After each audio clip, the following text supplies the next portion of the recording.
Hello YouTube, my name is Matthew, and today we're gonna talk about the fact that Matthew doesn't exist. Um, Now, what do I mean by that?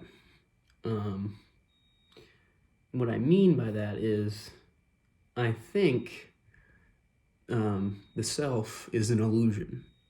Now, of course, as anyone who watches this channel knows, I'm a college student. I'm not a cognitive scientist, not a professional philosopher. These are just kind of thoughts and arguments that I've both reasoned out on my own, and or parts of them I've reasoned out on my own, parts I've heard from other people. So obviously this isn't the be all. This video isn't the be all end all. It's just I want to get some thoughts out there.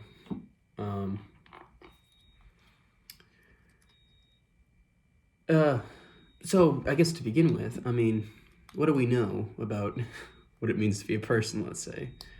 Well, we know we're bodies, and that's about it. The ego, from what I can tell, is a leftover of the idea that we have souls. I mean, and at some level, I understand the experiential evidence as to why people think we have souls or have egos. Because generally, in philosophy, psychology, and this trickles into just everyday experience, people think that they exist behind the eyes, right? Like, it's as if my soul or my ego is like inside my head, and it's looking out my eyes, looking out through my eyes and seeing the world, and there are little levers, and it, pulls a lever, and I lift up this jar of peanut butter, or I lift up this drink, or I, call my friend on the phone, or, I go for a walk. So, I mean, at some level, it's like we think of the body as mechanical, but then we think of ourselves, we think of our identity as this sort of mystical thing, a mystical mystery, basically. But I think that's an incorrect way to think about it. Again, we know we're bodies, but we don't know much else than that. I mean, there's a part of the brain, I think there's a specific part of the brain, and I don't remember which part off the top of my head, but there's a specific part that, if it's damaged in some way, the person loses the sense of self. But there's really no way to kind of like find that sense of self exactly. It's not some physical property you can study. It is purely a sort of subjective phenomenon.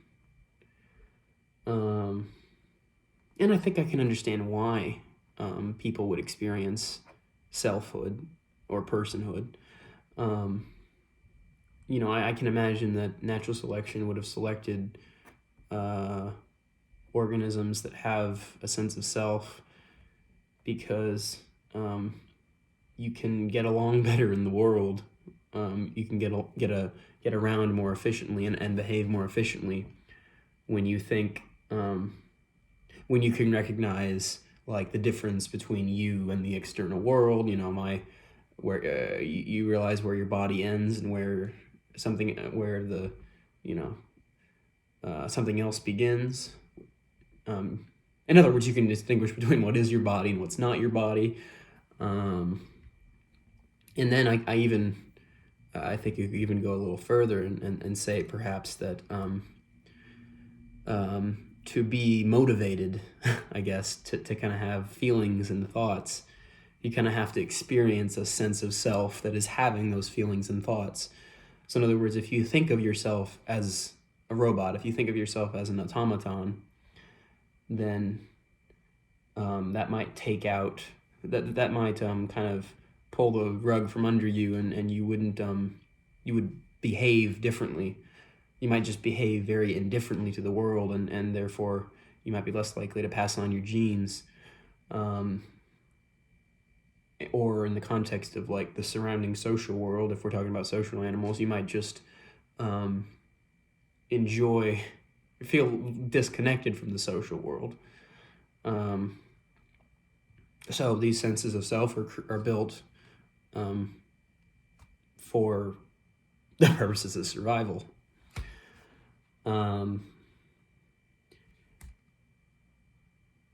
And you can't really ever fully get away from this sense of self, I don't think. I mean, I know some people talk about ego death, but I don't really know that much about ego death, and I can't really speak much on that matter. But I suspect that, unless your brain doesn't behave in a certain way, or unless your brain doesn't work in a certain way, you're going to get sucked into that sense of self. So it's like if I go on a date with someone, in that moment when I'm talking to that person or hanging out with that person, I'm going to feel like Matthew. On point of fact, there is no Matthew. It's just two bodies, two animals, interacting due to their biochemistry interacting, their biochemistry leading them to interact in that way. I am a robot. Everyone around me is a robot. We are responding to internal and external stimuli. Actually, I don't know if internal stimuli makes sense, but we are responding to both our internal instincts and thoughts and feelings, as well as things that happen in the external world. But I think if you take a step back sometimes and recognize that perhaps the sense of self is an illusion, I think that can be helpful from a mental health perspective. So in other words, I think you can have sort of a more go with the flow attitude, a more laid back attitude, a more understanding and compassionate attitude if you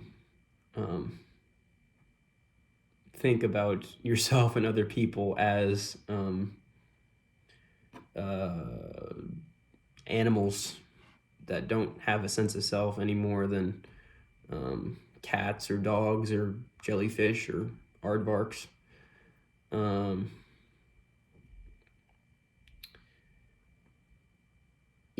All you are is a body. Excuse me. All you are is a body, and you and your body works a certain way, in the same way that machines work. And that's why you do what you do. And that's why other people do what they do. And that's why animals do what they do. And that's why plants do what they do. Not that plants behave in the same way that animals behave, of course. If someone cuts me off in traffic, if I think of them as, I guess, having an ego or a soul, I think I'm more likely to be angered by them. I'm more likely to make moral judgments because they're a person. They know better. In their soul and their heart and their ego, they know how to behave, and cutting me off in traffic is not how you behave. But if they're just a robot, if they're just a robot, they don't know any better. Or rather, they're going to behave in the way that they're programmed to behave. And that's that. You can't do anything about that. And you're going to behave in the way that you're programmed to behave, and other people can't do anything about that.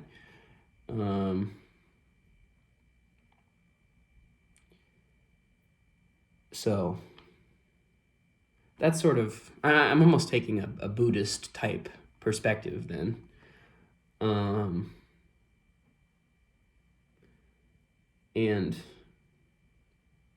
I mean, I realize that sounds a little weird because I guess it's like, I'm not discounting morality. Because, you know, in terms of in the context of human relations, morality is very important.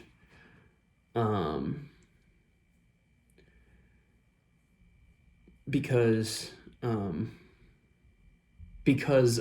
the fact that humans aren't just fact machines. They're not just logic machines. They weren't created to know the world in and of itself. They are animals, and they're programmed in a certain way. So I think that can, that can tell you how to interact with sentient beings. If you recognize how sentient beings are, how they are, what their nature is. So obviously, like, I'm not saying you treat other people as if they're robots, because it doesn't matter and they don't feel pain, ultimately, because there's no self. It's like, yeah, if you punch me in the face, I'm going to feel pain, and if I punch you in the face, you're going to feel pain, and therefore, you shouldn't punch me in the face, and I shouldn't punch you in the face. Not because there's a transcendent ego, but because we're animals, and animals feel pain. And I think it's logical to start from the idea that there is no need to inflict pain onto other sentient beings. I think you can get along in the world in a much healthier manner if you try to avoid inflicting pain as much as possible. I don't know. It's again, these are just some thoughts I've had, and of course I'm realizing as I get older both the limits of my own knowledge and the limits of philosophy. As I said in a podcast I did, like, people can, like, often they play the ultimate skeptic, and so it's like when I say, oh, it's obviously morally correct to not inflict pain on people, and they'll be like, how do you know that from a transcendental level or perspective? How do you know that 100% that it's actually immoral to inflict pain on people? But that might be the wrong question, really. I mean, I don't know. What moral philosopher is really going to say, yeah, punching people in the face is a moral good? If that's what philosophy is about, then perhaps we need to question how important philosophy is. But then again, this whole video is kind of about philosophy, because I'm talking about whether the sense of self exists or not. So yeah, I don't think the sense of self is a thing. It might be, or if it is a thing, it only exists as an illusion. And again, sometimes you're gonna get caught up in that illusion, and that's okay. And actually, I think going back to the morality part for a second, I think another reason to not punch people in the face is because we get trapped because we get stuck in the illusion of the self, and so you can inflict psychological pain on people for that reason.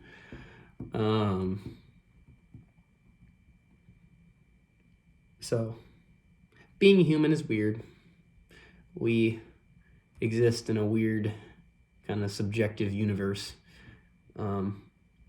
which can be explained through the objective universe, but we don't experience it through the objective universe.